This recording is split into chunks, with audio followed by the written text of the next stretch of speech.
우리가 나가서 예수 그리스도가 누구냐고 묻는다면 예수, 그분은 세계 4대 성인 중에 한 분이시라고 답하는 사람들이 있을 것입니다. 또 어떤 사람들은 좋은 사람이라고 할 수도 있을 것입니다. 아마 수많은 답변들을 할 것입니다. 예수 그리스도, 그분은 누구이십니까? 이 질문은 예수 그리스도의 때로부터 사람들이 해온 질문이기도 합니다. 각 세대마다 물어보고 해답을 얻을 필요가 있는 질문이기도 합니다. 예수님께서는 초막절 중간에 예루살렘에 올라가셨습니다. 예수님께서 초막절에 지체하시자 유대인들은 그 예수님을 찾으면서 그가 어디 있느냐, 여기서 그라고 하는 말의 원어의 의미는 경멸적인 의미로 사용되는 경우들이 아주 빈번한 어휘입니다. 예수님에 대한 일말의 존경심도 없는 유대인들이 그 예수라고 하는 그 이름 그조차도 부르기를 거절하면서 한 말로서 그 말을 우리말로 표현을 하자면 그 작자가 어디 있느냐 하는 그 말 정도예요. 오늘 본문은 유대인들의 그 다음 반응을 이렇게 말씀하고 있습니다. 예수에 대하여 무리 중에서 수군거림이 많아 어떤 사람은 좋은 사람이라 하며 어떤 사람은 아니라 무리를 미혹한다라고 했습니다. 예수 그리스도가 누구냐는 질문의 첫 번째 답변이 그는 좋은 사람입니다. 이 사람들은 예수님께서 행하신 이적들과 베푸신 은혜로 인하여 예수님의 인격에 대한 답을 한 것입니다. 당시의 유대인으로서 예수님은 좋은 사람일 수가 없었다는 겁니다. 그 이유는 예수님의 가르침의 특유한 독특성 때문에 그렇습니다. 예수님의 가르침의 가장 분명한 특징들 중에 하나는 자기 중심적인 성격입니다. 예를 들자면 예수님께서는 자주 하나님의 아버지 되심에 대하여 말씀해 주셨어요. 예수님께서 하나님께서 아버지 되심에 대하여 말씀하실 때마다 자신과 하나님과의 가진 특별한 관계에 대하여 꼭 말하는 것처럼 들려졌다는 것이죠. 심지어 예수님께서는 당대 그 어떤 유대인도 사용한 적이 없는 하나님을 아바, 즉 아빠라고 말했어요. 아빠라는 명칭을 하나님께 사용하는 것은 유대인들에게는 상당히 불경건하고 심지어는 하나님을 모독하는 것으로 그들에게는 들려졌다 하는 것이죠. 그러함에도 불구하고 예수님께서는 그 말을 사용하셨고 당신의 십자가에서 성취하실 일 때문에 그 따르는 제자들에게도 그 관계를 누릴 수 있게 된다라고 가르쳐 나가셨습니다. 예수님의 가르치심에서 가장 자기중심적인 그 성격을 드러내는 것은 나는 이다. 나는 생명의 떡이다. 나는 세상의 빛이다. 나는 양의 문이다. 나는 포도나무다는 그 나는 이다라고 하는 이 선언에서 발견이 되어집니다. 그 중에 14장 6절에서 나는 길이요 진리요 생명이니 나로 말미암지 않고는 아버지께로 올 자가 없느니라고 하셨습니다. 예수님의 이 주장은 예수 그리스도를 믿는 것이 죄인들이 하나님과 바른 관계를 맺고 천국으로 들어갈 수 있는 오직 유일한 길이라는 그 가르침 때문에 이것은 규범적인 것입니다. 예수 그리스도, 그분으로 말미암지 않고는 아무도 아버지께 올 자가 없습니다. 또 예수님께서는 성경이 자기에게 관하여 쓰여졌다라고까지 주장하셨어요. 자, 이때의 성경은 구약만 있는 겁니다. 요한복음 5장 46절에는 모세를 믿었더라면 또 나를 믿었으리니 이는 그가 내게 대하여 기록하였음이라 하셨습니다. 예수님의 이 말씀은 모세도 나에 대하여 썼다라고 주장하시는 겁니다. 공생의 초기에 나사렛 회당에서 안식일에 사람들이 예수님께 이사야를 펴주면서 그것을 읽어줄 것을 요청했어요. 그때 예수님께서는 이사야 61장 1절로 2절을 찾으셔서 읽으심이 누가복음 4장 18절로 19절에 기록되어져 있습니다. 주의 성령이 내게 임하셨으니 이는 가난한 자에게 복음을 전하게 하려고 내게 기름을 부으시고 나를 보내사 포로된 자에게 자유를 눈먼 자에게 다시 보게 함을 전파하며 눌린 자를 자유롭게 하고 주의 은혜의 해를 전파하게 하려 함이라 하였더라. 자, 이를 읽으시고 예수님께서 그 책을 덮으시면서 하시는 말씀이 이 글이 오늘 너희 귀에 응하였느니라고 하셨습니다.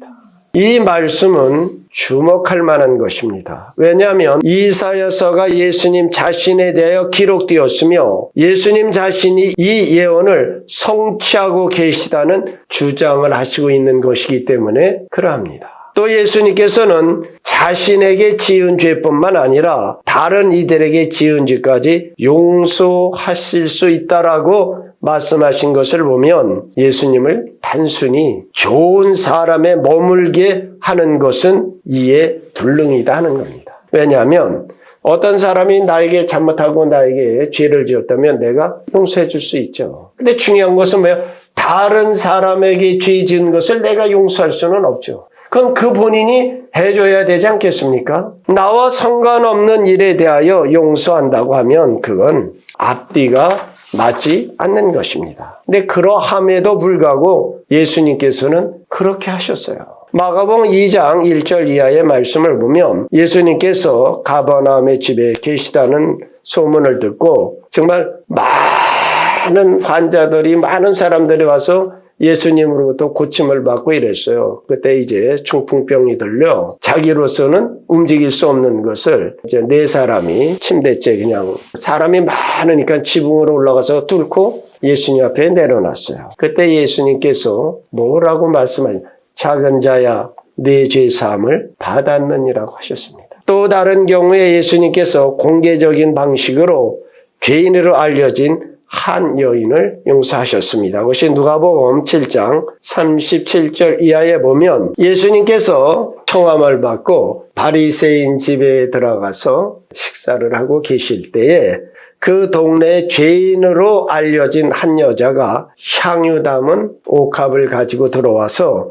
울면서 눈물로 예수님의 발을 적시며 머리칼로 예수님의 발을 닦고 향유를 부었습니다. 근데 그때 예수님께서 그 여자에게 내 죄 사함을 받았느니라고 하셨습니다. 주님의 이런 말씀을 들은 사람들은 대다수의 즉각적으로 이 사람이 어찌 이렇게 말하는가 신성모독이로다. 오직 하나님 한 분 외에는 누가 능히 죄를 사하겠느냐라고 했습니다. 자, 이 말은 맞는 말이죠. 하나님만이 우리의 죄를 사하십니다. 그러나 실제에 있어서는 예수님의 죄사함의 선포가 분명한 효력이 발해지는 것들을 보았습니다. 그러니까 그때 그 중풍병자가 고침을 받았죠. 죄에 눌려 살던 여자가 자유함을 가졌습니다. 예수님이 하나님이 아니시라면, 즉 유대인들이 신성모독이라 한과 같이 예수님이 하나님이 아니시라면 그러한 주장은 해괴 망측한 것이었다 하는 것입니다. 예수님의 당시에 유대계 풍토에서 그러한 말을 공개적으로 말할 수는 없었다는 것을 우리는 기억해야 됩니다. 이것은 엄청난 신성모독이었고 가장 큰 범죄였습니다. 그러니까 이것은 즉각적으로 돌에 맞아 죽을 범죄였던 것입니다. 그럼에도 예수님께서는 여러 번 이러한 말씀을 하셨다 하는 것입니다. 요한복음 8장 31절 이하에 보면 예수님과 유대인들 사이에 아브라함의 관계에 대한 논쟁이 기록되어져 있습니다. 유대인들은 자신들이 아브라함의 자손으로 남의 종된 적이 없다라고 했습니다. 그때 예수님께서는 죄를 범하는 자마다 죄의 종이라 하시고 아들이 너희를 자유롭게 하면 너희가 참으로 자유로우리라 하시고 또 진실로 진실로 너희에게 이르노니 사람이 내 말을 지키면 영원히 죽음을 보지 아니하리라고 하시자 유대인들이 분기탱천하여서 네가 귀신 들린 줄을 아노라. 아브라함과 선지자들도 죽었거늘 네 말은 사람이 내 말을 지키면 영원히 죽음을 맛보지 아니하리라 하니 너는 이미 죽은 우리 조상 아브라함보다 크냐? 너는 너를 누구라 하느냐 했습니다. 근데 예수님께서는 전혀 그 말씀에 개의치 아니하시고 이렇게 답변을 하십니다. 너희 조상 아브라함은 나의 때 볼 것을 즐거워하다가 보고 기뻐하였느니라. 이때 유대인들의 기분이 어떻겠어요? 유대인들은 하도 기가 막혀서 아니 네가 아직 50세도 못 되었는데 아브라함을 보았단 말이냐? 자, 우리말로 하면 뭐예요? 네가 단군을 보았느냐? 이런 말이에요. 근데 예수님은 더 기가 막히신 대답을 하세요. 아브라함이 나기 전부터 있었느니라. 이 말을 듣던 유대인들은 격분하여서 돌을 들어 주님을 쳐 죽이려고 했습니다. 그들이 그렇게 한 것은 예수님의 말씀이 자기가 하나님이라고 말하고 있는 것이나 같음을 그들은 알았기 때문에 그런 것입니다. 아브라함이 나기 전부터 있었다. 아브라함이 나기 전부터 있은 분은 누구실까요? 하나님 한 분뿐이죠. 이것은 예수님이 선지하셨다. 즉 예수님이 아브라함이 지음받기 전에 태초로부터 하나님과 함께 존재하셨다는 주장인 것입니다. 앞에서 언급하였던 나는 이다라고 하는 그 말이 하나님을 가리키는 명칭 곧 여호와라는 뜻이에요. 출애굽기 3장 14절에 여호와라고 하는 그 말씀의 설명을 나는 스스로 있는 자니라. 이 여기에 나는 이다라고 하는 헬라어 에고 에임이라는 말이 바로 스스로 있는 자라는 뜻이에요. 그래서 나는 이다. 여호와라고 하는 말이 영어로 번역되어지면 I am that I am. 나는 나다. 바로 그것이요. 그 헬라어의 에임이라는 말이 바로 나는 나다라는 뜻이에요. 그러니까 뭐예요? 내가 너희가 믿는 여호와 스스로 있는 자니라는 선언이신 것입니다. 예수님의 이러한 주장들 때문에 예수님의 말씀을 듣던 자들이 돌을 들어 죽이려 했던 것입니다. 또 우리가 잊지 말아야 할 것이 있는데요. 요한복음 20장 24절 이하에 보면 제자들이 유대인들을 두려워하여 모인 곳에 문들을 닫고 그 안에 있는데 부활하신 주님이 그곳에 오셨어요. 그리고 너에게 평강이 있을지어다 하시고 손과 옆구리를 보여주셨습니다. 자, 도마는 예수님이 오셨을 때 그 자리에 없었어요. 다른 제자들이 도마에게 우리가 주를 보았다라고 하자 도마는 이렇게 말합니다. 내가 그의 손에 못자국을 보며 내 손가락을 그 못자국에 넣으며 내 손을 그 옆구리에 넣어보지 않고는 믿지 않겠노라고 했습니다. 그리고 8해가 지나서 제자들이 다시 집안에 있을 때에 도마도 그 자리에 함께 있었습니다. 그때 예수님께서 오셨습니다. 그리고 예수님께서 그러죠. 자, 도마야, 내 손에 내 옆구리에 네 손을 넣어보고 믿지 않는 자가 되지 말고 믿는 자가 되라. 근데 도마는 손을 넣지도 아니하고 그의 옆구리에 손을 넣는 그 대신에 꿇어 엎드려 이렇게 합니다. 나의 주님이시여 나의 하나님이시나이다. 이거는 우리 신약 성경의 가장 위대한 1세기 초대교회의 가장 위대한 신앙 고백입니다. 나의 주님이시여 나의 하나님이시니이다. 도마의 이 신앙 고백에 대하여 예수님은 어떻게 하셨느냐 하는 겁니다. 예수님의 가장 큰 특징, 그 성격의 가장 큰 특징이 온유와 겸손함이십니다. 온유와 겸손하신 그분이 나의 주여 나의 하나님이라고 하는 이 신앙 고백에 대하여 어떻게 반응하셨느냐 하는 겁니다. 우리가 사도행전 14장에 보면 바울과 바나바가 루스드라에 가서 전도할 때 거기에 나아면서부터 한 번도 걷지 못한 불구자가 있었어요. 근데 가만히 사도 바울이 보니까 그에게 구원받을 만한 믿음 있는 것을 보고 네 발로 일어나 걸어라. 그러니까 정말 그 사람이 나서 걸었어요. 그러니까 여기 있는 사람들이 다 깜짝 놀라고 거기에 잡신을 믿던 제사장이 소와 화관들을 가지고 오면서 바울과 바나바에게 제사를 드리려고 해요. 그러니까 이때 바울과 바나바가 뛰어나가면서 여러분이 어찌하여 이런 일을 하느냐. 우리도 여러분과 같이 성정을 가진 사람이라고 하면서 그것을 거절했어요. 그럼 과연 나의 주님이시여 나의 하나님이라는 도마의 고백에 예수님 그 온유와 겸손의 표상이신 그분은 어떻게 하였느냐 하는 겁니까? 바울과 바나바와 같이 그것을 거절했습니까? 그렇지 아니하셨다는 겁니다. 예수님께서는 의심하는 제자 도마가 자기를 지칭하여 부르는 친구들을 그대로 받아들이시면서 도마에게 너는 나를 본고로 믿느냐? 보지 못하고 믿는 자들은 복되도다라고 하셨습니다. 우리는 예수님의 이러한 주장에 대하여 어떻게 해야 하겠느냐 하는 겁니다. 우리에게 나니아 연대기로 잘 알려진 작가이며 신학자인 C.S. 루이스는 이렇게 썼습니다. 선택해야 한다. 이 사람이 하나님의 아들이든지 아니면 미친 사람이나 그보다 더 악한 사람이든지 둘 중 하나일 것이다. 어리석은 자라고 몰아붙일 수도 있고 침을 뱉으며 귀신으로 알고 그를 죽일 수도 있다. 그렇지 않으면 그 발 앞에 무릎을 꿇고 그를 주님과 하나님으로 부를 수도 있다. 그러나 그가 위대한 인간 선생이라는 식으로 말하며 선심 쓰는 채 하면서 그러한 넌센스를 범하지 말아라.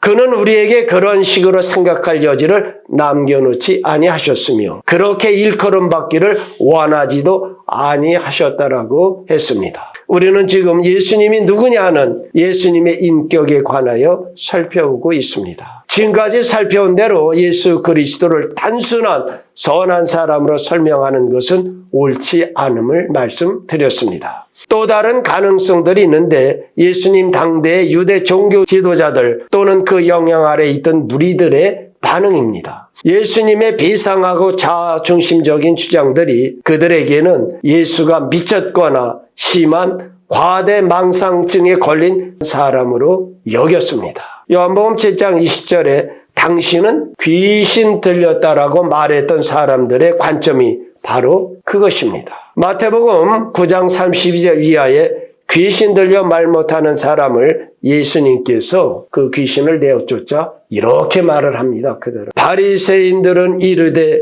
그가 귀신의 왕을 의지하여 귀신을 쫓아낸다 하더라. 마가복음 3장 20절로 21절에 보면 집에 들어가시니 무리가 다시 모임으로 식사할 겨를도 없는지라 예수의 친척들이 듣고 그를 붙들러 나오니 이는 그가 미쳤다 하밀러라. 우리는 복음서를 통해 예수님에 대한 사람들의 반응에서 예수님이 미치거나 귀신 들지 않았음을 분명히 볼 수가 있습니다.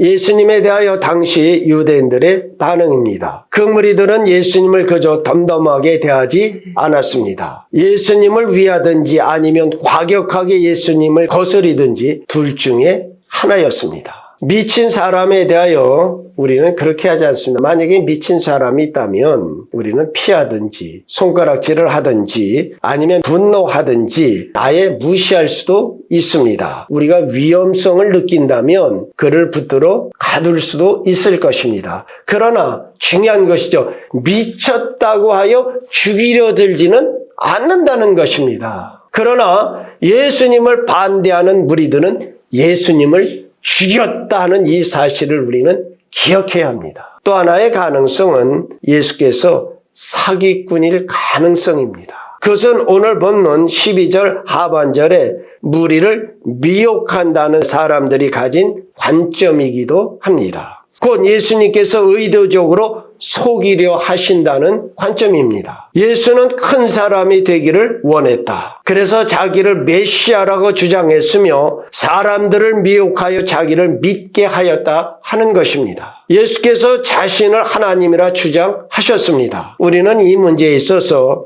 유대 신앙관을 보아야 합니다. 그들에게 있어서 신은 유일신 여호와 하나님뿐이십니다. 당시의 세계에 유일신을 믿는 나라나 민족은 전무했습니다. 오직 유대뿐이었습니다. 유일신간 때문에 유대인들은 조롱을 당하여 때때로는 심한 박해를 받았습니다. 그럼에도 불구하고 유대인들은 유일신간을 사수하였고 그것을 지키기 위하여 많은 희생을 감수하기도 했습니다. 이러한 종교적 풍토에서 예수님께서는 자신이 하나님이라고 주장하셨던 것입니다. 그러면 이 주장을 하실 때 예수님께는 어떤 일이 일어났느냐 하는 것입니다. 주목할 만한 일은 예수님께서는 자신을 믿는 사람들을 갖고 있었다 하는 겁니다. 심지어는 제사장들, 레위인들, 사내들인 공의원까지도 예수님을 따랐다 하는 것입니다. 그래서 만일 예수님이 사기꾼이었다면 그는 결국 최고의 사기꾼이었을 것입니다. 또 여기서 은혜 받고 아멘 하고 나가면 네. 그러나 우리가 복음서를 통하여 예수님께서 살아간 삶의 그 노정들을 통해서 나타난 사실들과 예수님의 가르침을 대면하면서 예수님을 보고 속이는 자라고 절대 부를 수는 없을 것입니다. 예수님이 속이는 자나 미친 자가 아니라면 오직 한 가지 가능성만 남아있게 됩니다. 그것은 예수님께서 자신에게 말씀하신 대로 바로 그런 분이십니다. 예수님은 하나님이시고 우리는 그분을 따라야만 합니다. 요한복음 17장 3절 말씀으로 오늘의 강론을 끝맺겠습니다. 영생은 곧 유일하신 참 하나님과 그의 보내신 자 예수 그리스도를 아는 것이니라. 우리는 구세주 예수 그리스도를 아는 참 지식에서 자라나시는 그런 복된 성도들이 다 되어지시기를 우리 주 예수 그리스도의 이름으로 축원드립니다. 기도하십니다.